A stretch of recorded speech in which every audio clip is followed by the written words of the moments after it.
Trump administration says the daily number of deaths caused by the coronavirus may double by June 1st. You have interest rates now, they're going to go up. I woke up waiting. We all are. Waiting for that check to come in, waiting to see loved ones, waiting to get back to work, waiting to make sense of the world standing still, waiting for life to start up again. Since the lockdown second wave of Seeing an increase in coronavirus. I'm not okay waiting. I'm not okay being told what to do. I'm not okay feeling that I'm isolated and powerless. Not in a time when you can do anything, talk to anyone and still be what you always wanted to be. Not when it's a perfect time to reinvent ourselves.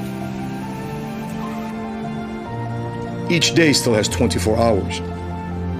Still full of moments that can change everything.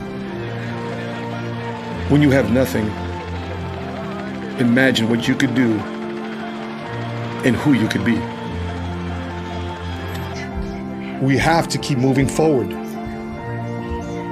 We need to tell ourselves that this is a new beginning, that this is a new normal.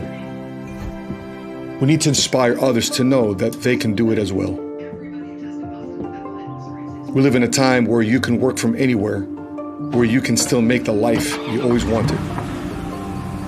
Do it for your future and the next generations to come.